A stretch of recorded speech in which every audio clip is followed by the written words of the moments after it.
law, which Moses my servant commanded you. Turn not from it to the right hand or to the left hand. Don't turn from the word. Don't turn from it from the right or to the left, that you may prosper wherever you go. Verse 8. What we recite every Sunday. This book of the law shall not depart out of your mouth, but you will meditate in it when? Day and night, that I may observe to do according to all that is written therein. For then shall I make my way prosperous, and then shall I have good success. Verse 9. Have not I commanded you to be strong and of a good courage? Have I not commanded you to be strong and of a good courage? Have I not emphasized to you or gave direction to you or gave directive to you to be strong and of a good courage? Don't be afraid. Be not afraid, neither be dismayed. Why? For the Lord thy God is with thee some places that you go. Why would he say be strong and of a good courage? Why would he say be not afraid?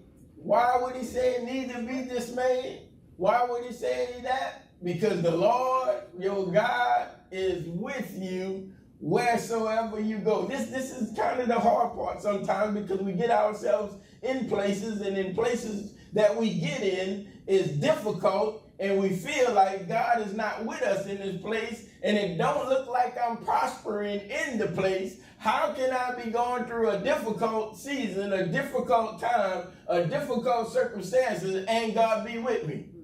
But as we learned from previous Sundays, who brought Jesus into the wilderness to be tempted of the devil? That's a question. Who brought Jesus in the wilderness to be tempted of the devil? God did, right?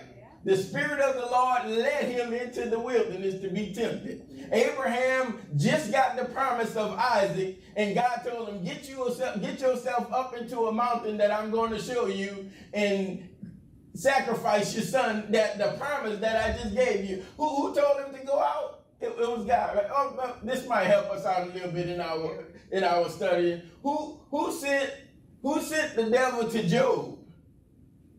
God. Job wasn't thinking about, Satan wasn't thinking about Job. Satan didn't have Job on his radar. God said, have you considered my servant Job? I'm not in line trying to sign up for nothing, but what happens when God considers you for a situation that you know you don't want? We know the story, so I don't want to get into the story because it's going to take me on a rabbit trail. But what happens when God places you up for consideration? He said Job is someone that is righteous and that fears God and that hates evil. What happened when you make yourself known that you fear the Lord? What happens when you put yourself out there as a God pleaser, as a Jesus follower, as you're going to start getting persecution maybe. You're going to start getting people saying that there they go, that's them of that way, that's the one that's turning the world upside down for God. You're not going to fit into some places when you said the fear of the Lord is the beginning of wisdom and knowledge. You're not going to fit into some situations when the fear of the Lord is before your eyes, because if God says to do it this way and the world says do it another way, you're going to find yourself stuck, right? Because if God telling me to do, but see, sometimes I don't believe we think we can get the result with God if we don't do it the world's way. If I don't go this direction, I can't get God's result. So I want to show us throughout Scripture today, we're going to talk about, this is not our subject, but as we say it often throughout the weeks and throughout Sundays after Sundays, we will have good success. That good success comes, though, when we do the prerequisite to it, which is to keep his commandments, to observe them, to do it, to meditate on them day and night. The reason that we are to meditate on them day and night, because the struggle's going to come and the storm's going to come, and it's when they come to catch you off guard that you will find yourself subject to them. But if you're meditating on that word throughout if you're going throughout your day meditating on that word, you're giving God place to give you good success. The fear of the Lord leads us to good success. And I want to point that out today, and this is our topic of discussion today that I want to talk about. He's making me prosperous. Come on, say it with me. He's making me prosperous. He's making me prosper. He's making me prosper. He's making me prosper. I don't know. I'm probably preaching to myself, but look, it don't matter. Somebody else can get something out of it. But I know throughout our lives, it doesn't look like. But how does the just walk or live? By faith. We come this far by faith, the old said in song, leaning on who?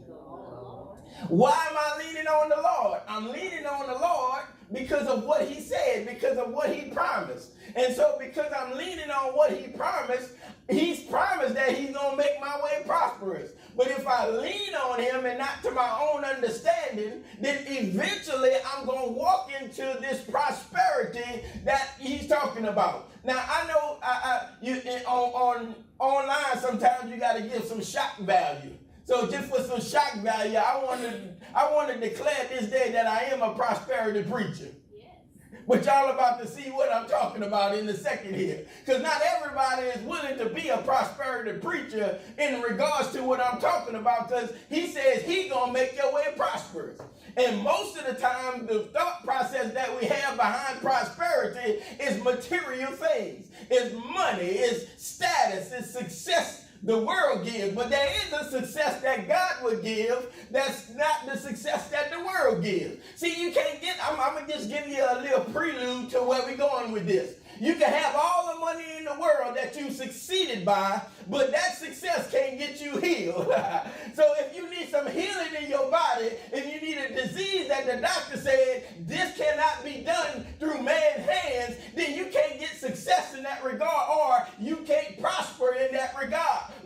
But I know one who can do all things, that there's nothing impossible to him. So though I can't prosper by medical means or physical means, just like the woman with the issue of blood, I can prosper by the word that will make me prosperous. Therefore, I'm going to not lean to my own understanding and believe in the report of man, but I'm going to lean to my understanding and believe in the report of the Lord. So he makes my way prosperous. He makes me prosperous. Or I can go to Psalms, the first chapter, verse 1 through 3, and pick it up from there, because it is the Lord.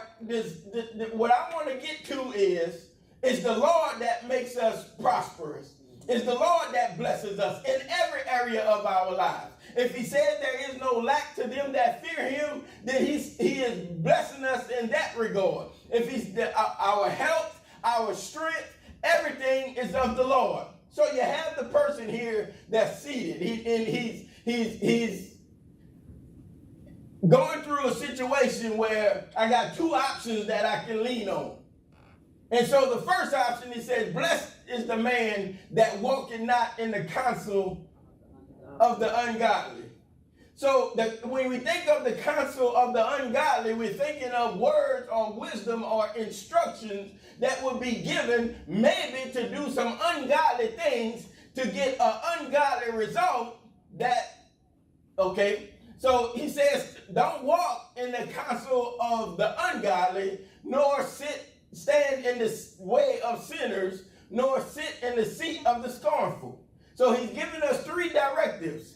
Don't walk in the counsel of the ungodly, don't stand in the way of sinners, and don't sit in the seat of the scornful. Watch this. Next part of the verse.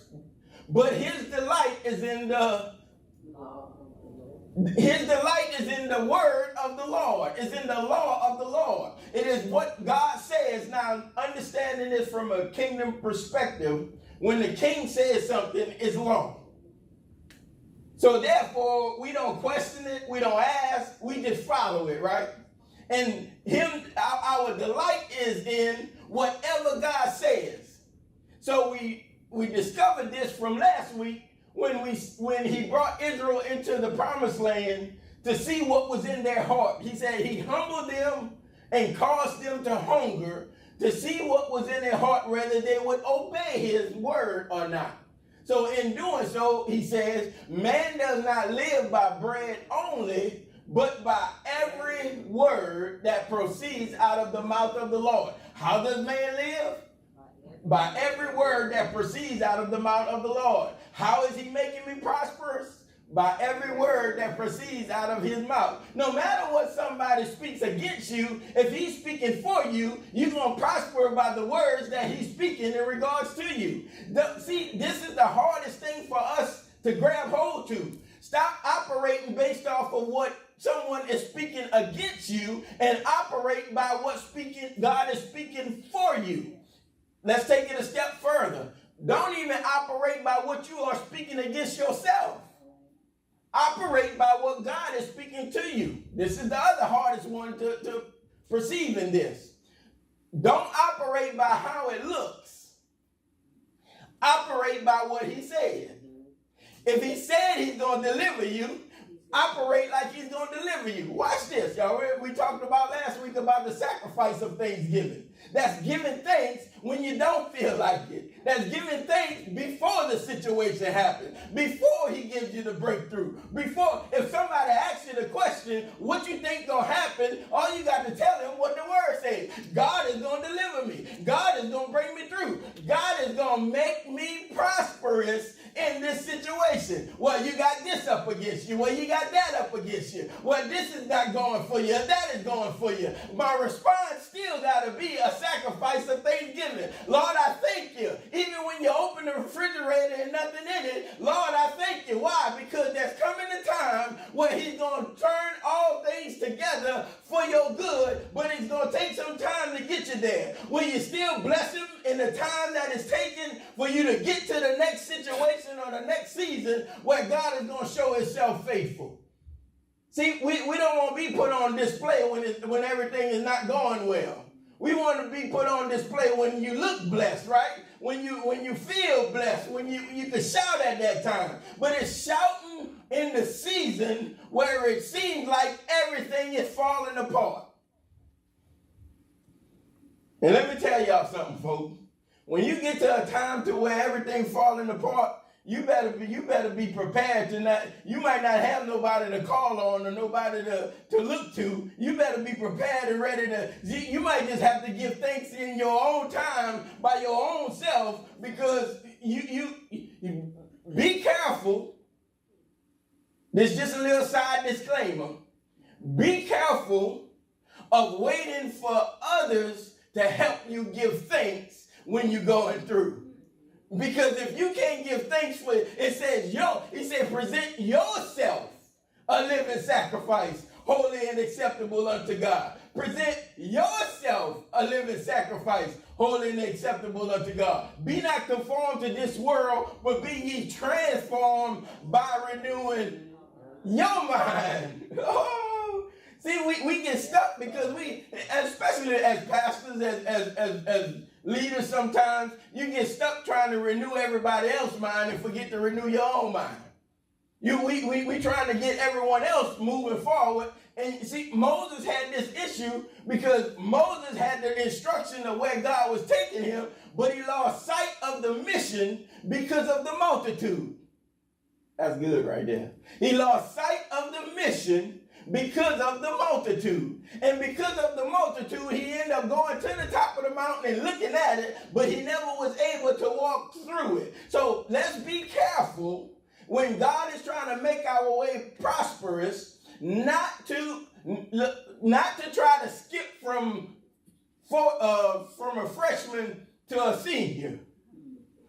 You can't skip the grades. You have to go through the test in each levels in order to get to where God is taking you. So I know he's making my way prosperous, but I want to go straight to the prosperity and bypass all of what you can't bypass the wilderness to get to the promised land. Jesus couldn't bypass the testing to get to what God was, even though his ministry was only for 3.5 years or so, he still had to go through the test. We talked about that already, so I don't want to touch on that. But God is not testing you to destroy you. God is testing you to see what's in you if you're ready for the next level, if you're ready for the next grade. No one wants to sign up for getting to the next level when you see that, okay, are we having prosperity is at the next level. Who's signing up? Me, everybody coming up there. So I want some prosperity. Thank you, Jesus. Oh, we're going to prosper. I'm going to be rich and blessed. Oh, come on, Pastor, take me there. Okay, we're going to prison. Wait, hold up. You ain't said all of this in there before. I don't want all of that. I don't have to do all of that. What, you said you wanted to prosper, right? Oh, Jesus. Look what he says. His delight is in the Lord. And in his law, he meditates day and night. Here we go. We see this again. The next verse. And he shall be like a tree planted by rivers of water that bring forth fruit when? We're going to get to that point. His leaf also shall not wither, and whatsoever he do shall prosper. I read this so much, and I read Proverbs so much, and I get away from it so many times because sometimes it's difficult to preach sermons out of Proverbs. And then you start believing, like, God, is this really the assignment that you have for me? Because I know what you're trying to say in your word. I went through, y'all can go through it yourselves as well, but I went through time to try to see how many times have I heard sermons in person in Proverbs. Most of the time I got to go online to try to find these sermons, but then most of the time they're not in regards to a sermon context or a setting that we would expect, but the information is given for the success outside of.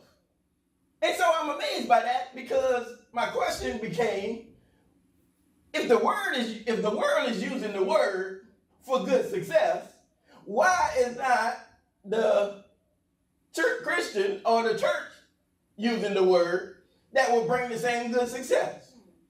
Now, as not everyone or all, but for the most part, we come to church on Sunday and then we go to life. Monday through Saturday is not as reflective of our walk on Sunday. That's I ain't saying everybody, I say for the most part. We are detached from God being in my everyday life. See, we come to get filled for experience, but not for life. When we get filled for life, when you're dealing with most of the hell in your life, Monday through Saturday, just use it for context in general, Monday through Saturday, right? When you come to get away from the hell that you deal with Monday through Saturday. I'm coming to church and just trying to get away from I got to get recharged and refueled so I can go back to. That's not how God meant it to be. He says, man shall not live by bread only. You're going to get the bread. You're going to get the provision. You're going to get to provide. But he said that when you go to provide, don't leave me. I'm the one that you need and going through. I'm telling y'all, I know y'all dealing with hell in situations when you're going out into this world. People are getting crazy about the second. It ain't going to change. So what do we have to do? If we walk in fear of the Lord and be trees planted by the rivers of water, I'm not going to sit in the seat of the scornful. I'm not going to sit in the way of sinners. I'm going to delight myself in the Lord. And I'm telling you, when you delight yourself in the Lord, the world is not going to want to be bothered with you unless they are being drawn to the Lord. You don't have the opinion. You don't have it. It ain't your opinion. I'm just following what the word says. And that sometimes is the hardest thing for us to accept. When you begin to follow the word, you may not get the result that you expected. I'm gonna show us this in Job's story. So when he says, whatsoever you do, it shall prosper. So to make my point and claim for where we're going today, and understanding that he's making me prosper, we have to understand what he's meaning here by making us prosper. As I've given a clue or given away, it's through the hardness that he's going through. See, we get excited when we talk about the hall of faith, and we shout because we want faith for things. God gonna bless you with whatever it is you desire. But when you read the hall of faith, that's Hebrews the 11th chapter, most of these folks found they walked by faith by walking through things that were impossible. But God prospered them.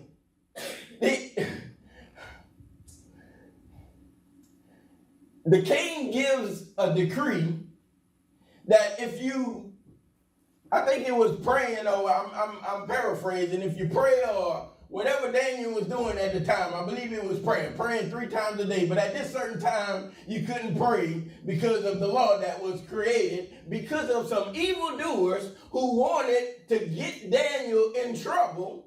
And so now, whoever finds himself in this situation will be thrown in the lion's den. Now, you're talking about a person thrown in the lion's den, but God's still going to make their way prosperous. You're talking about a person that's thrown in the lion's den that's saying, he making me prosper. The king even said, Daniel, I done made this decree, and I can't take it back because I'm king. But your God that you serve, he going to have to deliver you from this situation. Daniel is not worried because he knows if he delivered my 3 brothers and from the fiery furnace, I know he can deliver me from the teeth of this lion. So there was no worry to Daniel, because Daniel been praying throughout the week, throughout the days, for any time that he would come to, because he knew God would make my way prosperous in this lion's den. That's exciting to me, because I know we're going to go through circumstances or situations that it don't seem like we're going to prosper through them. But God is using the situation to prosper you the way he would like. See, when we say, only God going to get the glory out of this. Well, sometimes in order for only God to get the glory out of it, he got to strip you of everything else that would be possible to get the glory out of it. That is not a good place, nice place, pleasing place to be. But then when you learn, when I'm not being conformed to this world, but I'm being transformed by renewing my mind, then now my thought process is different when I'm going through the season. He says, in due season, you will bring forth fruit. In due season, his leaf shall not wither, and whatsoever he do will prosper. In his season, in his time. Come on, say it. He's making me prosper. He's making me prosper. If I'm planted by the rivers of water, God is expecting fruit from the tree that's planted. We this ain't in my notes, but we see this story in the New Covenant, or the Matthew, Mark, Luke, John, one of those, where Jesus cursed the tree and it withered up and died, because Jesus was expecting fruit off that tree. If you plant it by rivers of water, that means the tree is getting the nutrients, is getting the things necessary for it to grow.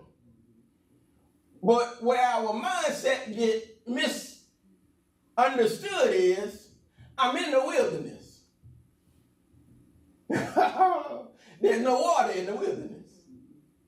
But he says you're going to be planted by rivers.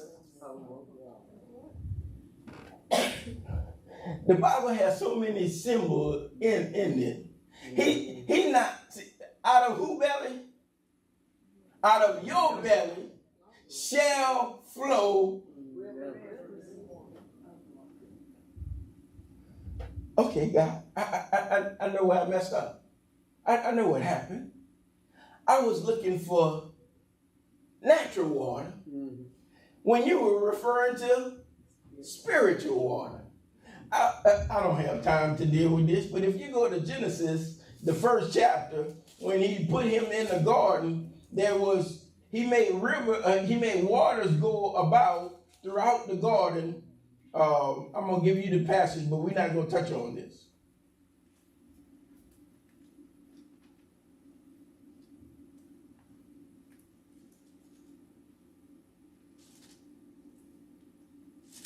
I don't have time to. I get it to you at another time. It's Genesis, the second chapter, verse 9. He says, "And out of the ground made the Lord to grow every tree that is pleasant to the sight and good for food, the tree of life also in the midst of the garden, and the tree of the knowledge of good and evil. And a river went out of Eden to water the garden. From thence it was parted and became into 4 heads." So you got one river flowing out that flowed out into that. Now we ain't gonna get into the spiritual symbolism but when he put him in the garden, he also put these rivers or these flow passages in there to water the garden. But when we look at it from man's perspective, why am I blessed? Look at Proverbs, the 14th chapter, verse 27. He says, "The fear of the Lord is like a fountain of life." The fear of the Lord is a fountain of life. When we think of a fountain, what thought come to mind? Water. So continue the thought. When I see a fountain, if I'm say in a wedding situation when someone's getting married and they have a fountain, or I go into a hotel and I see a fountain, what's usually happening in that fountain? The water is flowing, right? But usually the water is overflowing. So you have a little compartment or a basin that is in, but that water is going over that basin into something else. Or if you have a display of something that is just constantly flowing, never stop. The fountain is to continue to flow. That is not the flow is not going to stop as long as the fountain is moving. If you have living water that's flowing, the flow is not going to stop as long as it's living. Now, we know that we serve a God of the living. David said, "I can't wait to see the goodness of the Lord in the land of the living." God says, "I am not a God of the dead, but of the living." So, that tells me that the source of the fountain is God. The source of the flow is God. And so therefore, if the source of the flow is God, watch this. He's giving me so now let's take the same thought process of when we think of overflow, we think of abundance, right? We think of more than enough. God's going to give me more than enough of the physical things so I can be blessed, right? But what if the overflow is for the overcome? What if the overflowing is for you to overcome? What if the overflow is for you to be more than a conqueror?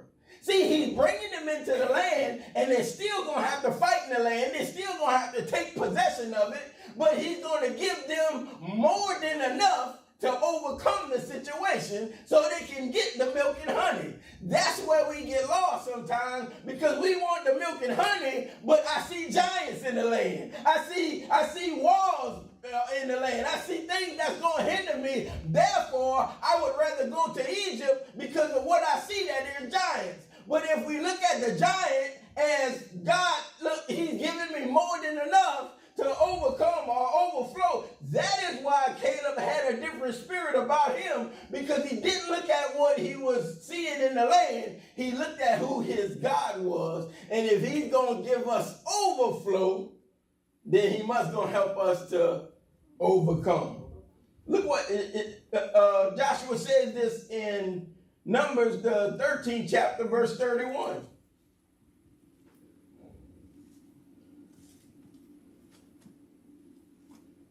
And let me see.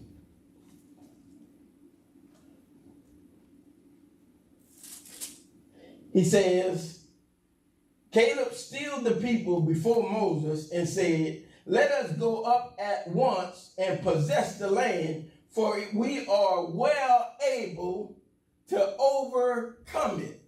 We are well able to overcome it. That's verse 30, I'm sorry. Caleb stilled the people before Moses and said, let us go up at once and possess it, for we are well able to overcome it. Why would he say we have to overcome it if there wasn't something that we was going to have to overcome?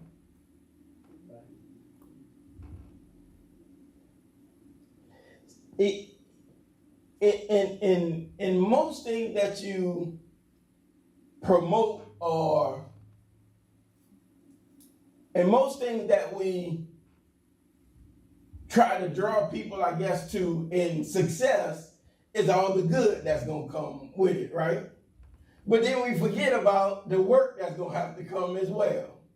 So the work that's going to have to come is the overcoming part, but he's going to give you the overflow so that you can overcome.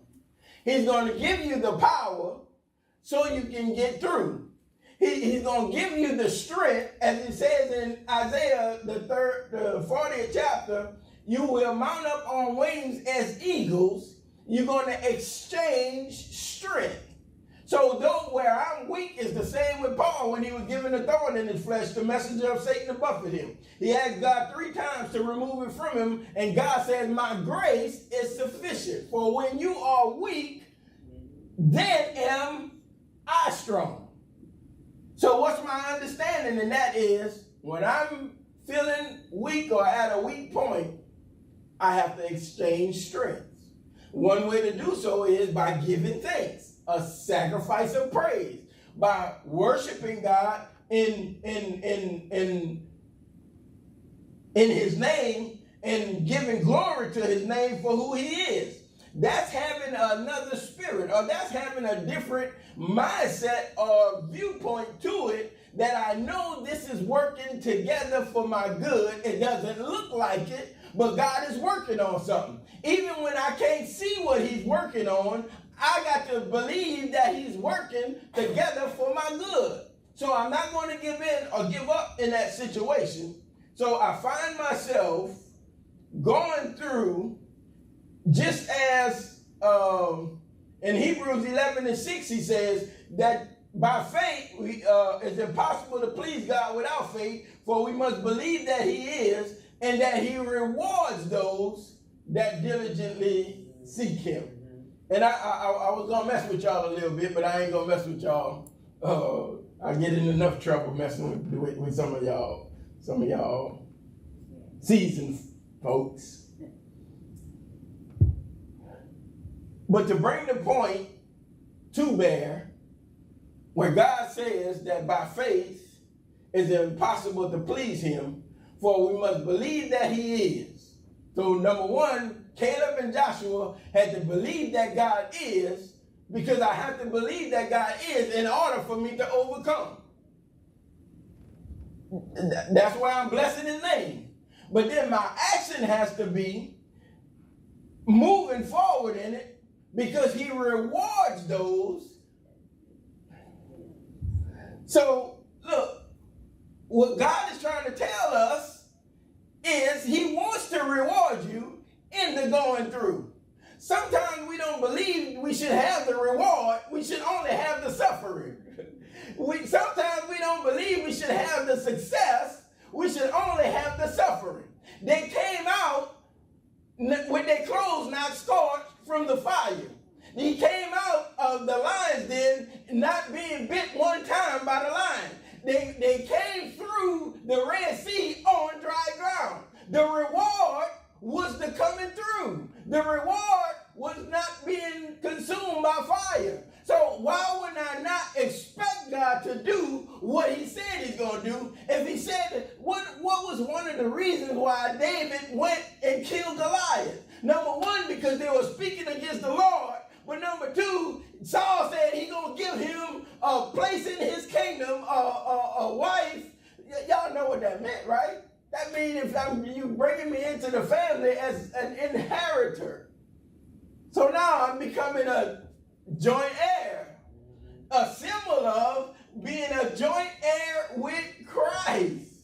That's why he can say, blessed is everyone that fear the Lord. Not because of who you are, but because of who he is. And he has engrafted us into the covenant to make us walk. And now Caleb in Joshua the 14th, we don't have to go there, but Caleb brings a reminder that it was 40 years when they went to spy out the land. They go into the promised land, into Canaan, and now it's 45 years after that Caleb finally gets his inheritance. And y'all know the story because it's preached a lot of times. But Caleb says, give me this mountain that you have promised me because I have been obedient to, or I have hearkened to the voice of the Lord. And because I've hearkened to the voice, I'm going to get what was promised to me because he told me I would have it. Now y'all know I was going to mess with y'all at on this. And you know what he said? I know 40 years ago, when I came in this land, now 45 years later, I still am stronger than I was then. I'm still stronger than I am now. And I'm going to enjoy the reward of the Lord. I thought about my mom when I was doing this, just based on what she said. If she said in 2003, God told me to build something, in 2025, she's enjoying. Now, could I ask her a question? Was it enjoyable when it was being built? Did it mess up on some things building it? Did you have all the means available to you when he said build it? See, he gave vision to some folks and he gave vision to other folks, but only some folks followed the vision and other folks didn't follow the vision. Some folks had property to go to, other folks didn't have property to go to. When we it don't look like it. It is. Did you know Katrina was coming in 2005? No. Oh, when he came to a little town called Woodville, Venice, and told a young lady to build something because he's going to make her way prosperous. Y'all, that don't make sense. It doesn't make sense. Why would you tell me you're going to prosper? Abraham, get away from your kindred, get away from your country, get away from your father's house, get away from everything that's familiar to you, and I'm going to bring you to a place that I'm going to show you. And I'm going to make your way prosperous. No. That ain't what we went to school for. They told you we got to go to school to learn how to be prosperous. You don't be prosperous by going backwards. You prosperous by going forward. Oh, I'm going to leave y'all with one last one because we ran out of time. We talked about Job. We talked about Daniel. We talked about David. But what about Joseph? Joseph had a dream. Yes, he did. And the dream got him in trouble. I told y'all I'm preaching a little bit to myself. Why don't you just put the dream up and get a normal job like everybody else?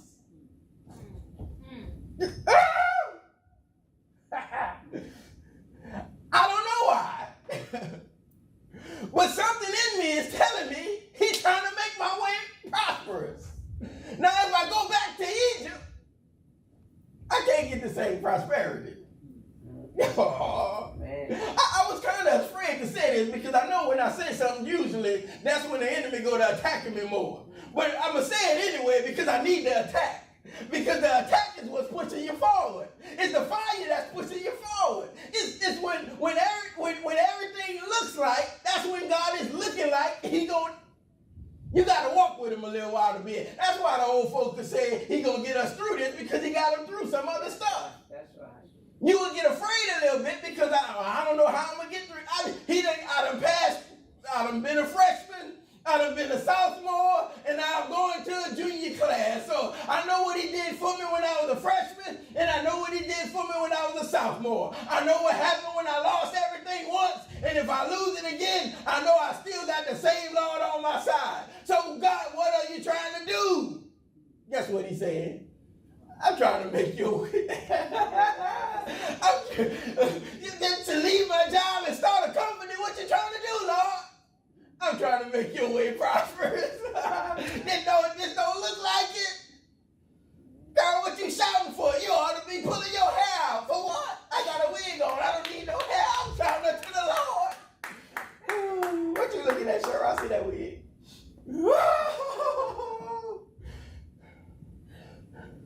See, I got to go back and pull these stories because if I don't go back and pull the stories, you'll soon forget. For all of you in here that went through Katrina, you ain't got no reason to pout because you know you lost everything. But if you go home right now, you can kick your feet up on your couch because he done restored to you what the enemy. I know you can't get some of the memorabilia back, but the devil can't steal the memories. I know you can't get some of the possessions back, but you got the possessor. And if you got the possessor in your life, he'll give you new possessions. Yes. Yes. Yes. I went to a certain person's house to go bless the house, and I looked around and I said, it looks expensive up in here. I know that some folks will come in and say, oh, it may just be a little trailer or a little double wide or whatever, but what you making it? That's right. God, oh Jesus, God will put it in your heart to make it look like a thing that others will come in and say, oh wow. And you're gonna get two responses. They're gonna say wow on the outside, but on the inside, she thinks she all that. I'm the child of the king. I do think I'm all of that. That's what I'm talking about by prosperity, because when God prospers you, even though you're in the prison, Joseph had to go to the prison before he got to Potiphar. He had to go to the pit first. And will you praise him in the pit? Oh, y'all pastor is on display right now. Pastor, will you praise him in the pit? When you praise him when you went from this to nothing, will you praise him? Look, sell me. Because if you don't sell me, I can't get to the prosperity. If I don't go to the pit, I can't get to the prison. If I don't get to the prison, I can't get to Potiphar. If I don't get to Potiphar, I can't get to the palace. Woo! Too many times, we want to go straight to the... Yeah, we out of time, y'all. Oh, yeah, I got 5 minutes. It's only 11:45. It's raining. Y'all ain't got nowhere to go. Come back on, tablet. I'm gonna show y'all something. This is where we miss prosperity of God.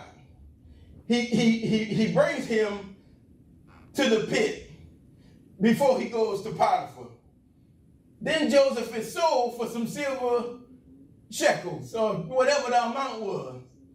His brothers was going to kill him, but they said, no, we can't kill him. We can't do that. Now, I know y'all, we done gave an evil report. We some bad kids, but we can't go this far.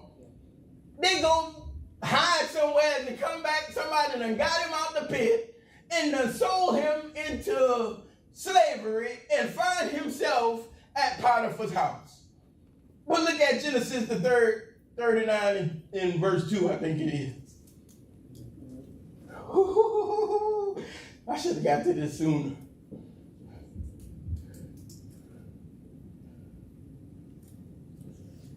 Let me get in my Bible. Genesis, I think, is in the Genesis 30.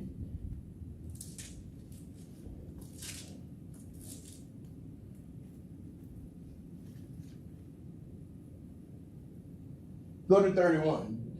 Genesis 39 and 31. He said, and Joseph was brought down to Egypt, and Potiphar, an officer of Pharaoh. So Potiphar was in Pharaoh. He was an officer of Pharaoh, a captain of the guard. He was an Egyptian, and he bought him from the Ishmaelites, which had brought him down hither. Come on. When God gives revelation, we got to get the revelation. Who is he sold by? The old covenant. Not the old covenant, I'm sorry. Who Abraham thought the covenant would be through. Ishmael.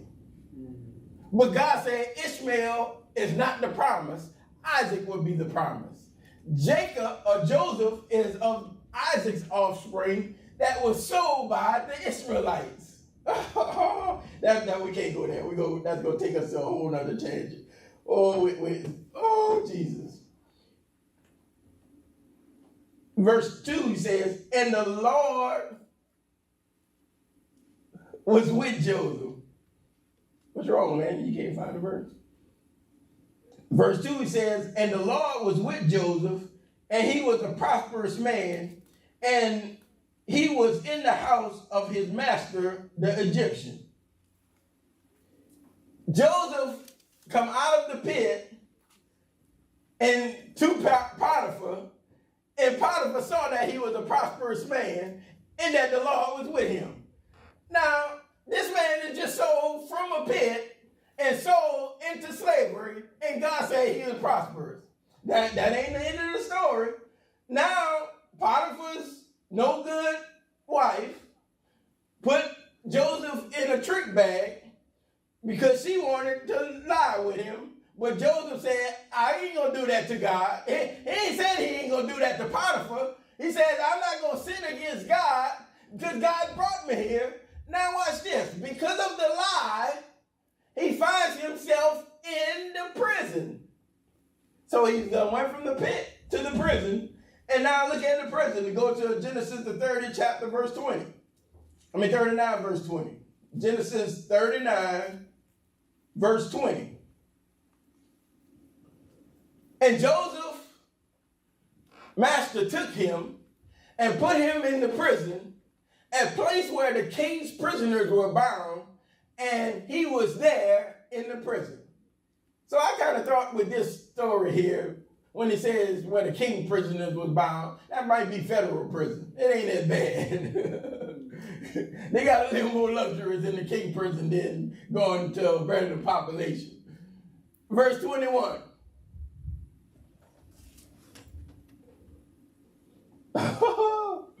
But the Lord was with Joseph. Where was the Lord with Joseph at? Where's Joseph at right now? His location is prison, right? But the Lord was with Joseph and showed him mercy and gave him favor in the sight of the keeper of the prison. The next verse. And the keeper of the prison committed to Joseph's hand all the prisoners that were in the prison, and whatsoever they did, he was the doer of it. How does God give you favor in the prison? He ain't had to think about the prisoners. He ain't had to come check on them. He knew they was in good hands, in Joseph's hands. But he in prison. How are you in prison being prosperous? I ain't even gonna go there. Sometimes we locked up. I'm gonna just camouflage it a little bit, but you're gonna still be able to figure it out. Sometimes we locked up in prisons, but God will still give us favor in prison. But it ain't where He's trying to keep you. It's where He's trying to get you through to get you to something. I'm a camouflage man. I ain't trying to agitate nobody, but I told y'all I'm preaching to myself. Some things was your prison, but you made it a permanent residence. I'm telling you, look, let me give you an example. I know some folks who went to school for something that they don't want to do. Got degrees in stuff that they do not want to do. You know what that is? That's a prison. That's a prison. Most of our life we go through things that imprisons us because we can't see what the freedom in. And so I'm speaking to myself. Sometimes it takes the prison in order for you to see the palace. Watch this. Sometimes it takes the prison for you to meet the right person that's going to get you to the palace. Because the cupbearer and the butler find themselves in the prison with Joseph. Joseph interprets their dream. One of them made it, one of them didn't make it. But now he finds himself back in the palace, but the man forgot about Joseph. Until it was time for what Joseph's gift was to make room for him. I remember a guy, I don't remember his name, but I remember what he done for me that no one else could do, showing me the interpretation of my dream. Pharaoh sends for Joseph, and when Pharaoh sends for Joseph, that's when Pharaoh asks him or tells him what his dream was, and Joseph interprets the dream. There's going to be 7 years of plenty, and there's going to be 7 years of famine. Find you somebody that can manage it well to bring the plenty into the lack so you can have more than enough. Pharaoh says, I can't find nobody. You just be it. And so now he goes from the, see, this is what we shout at, because now he in the palace. But you can't skip everything before the palace to get a full appreciation of the palace. And now the same very one that sold him in the pit or brought him to the pit, now they have to come to him in Egypt for the thing that they need, that they have lack of. But he didn't have no lack because God put him in a place to get him to a place to get them, when they come to the place, the provision that they need. So when they said, we sorry for what we did, he said, you didn't do nothing. It was God that put me here to save your life. You thought you was killing me, but you was really saving yourself. Because without me going forward, none of us would be eating in Egypt. If you wouldn't have put me in the, nobody can't understand that until hindsight. Because I don't know nobody that's going to sign up for a pit or a prison to get to the palace to be the number one.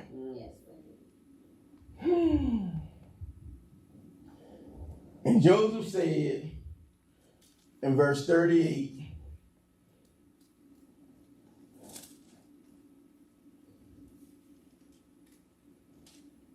I think it's verse 38, that you meant this for evil, but God meant it for good. This passage helped me to understand something. This is why I can see Stephen saying, forgive them, Lord, for they know not what they do. This is why I can see Jesus saying, forgive them, Lord, for they know not what they do. This is why I can see somebody saying, Lord, I didn't understand how I got here, but I appreciate the journey because I wouldn't be in the place that you would have me because we went a totally different way. Some of the victories that we have in life wouldn't be victories if we'd have did it our way. It was only God that brought us to that place that would get the victory. We can't shout about having land available and a storm hit if we wouldn't have prepared for that before the storm hit. I don't know if people did or not, but how many people said that wouldn't be a good idea before the storm? I wouldn't do that if I was you. I mean, you don't have, I mean, look, aren't we doing good here? What? Now, she didn't even, not like God told her the storm was coming. But just as he told Abraham, go to a place that I'm going to show you. He didn't tell him where he was going. He didn't tell him what was coming. He didn't tell him no when the rain was coming. He just said, build an ark.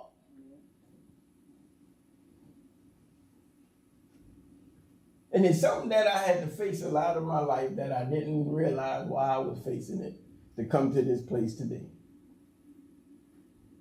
The amount of people that you have to go through that's going to tell you to come down to reality.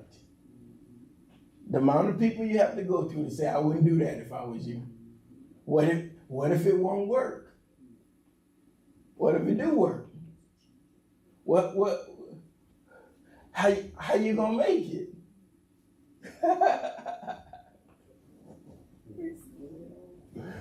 Oh. And God give you these little victories. See, he can't give you too much victory because that's not the destination. Let's just this last one. We're going to go. How many of y'all thought Booville would always be your home forever? Or New Orleans, wherever it is. Got some within the New Orleans area. Yes. Well, that's going to always be my home. This is home. This is down the road. I was wrong.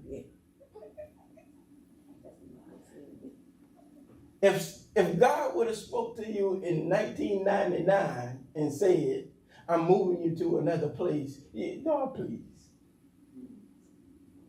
Now, I'm not talking about for assignment. I'm just saying, you're just going to be living somewhere differently.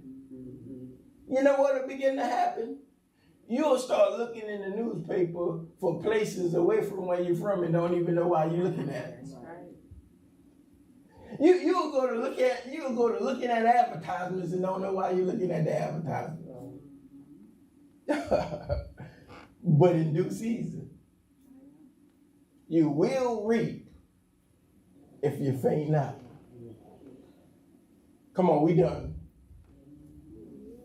He making our way prosperous. You don't understand it. Sometimes it's hard to believe it. Can you look back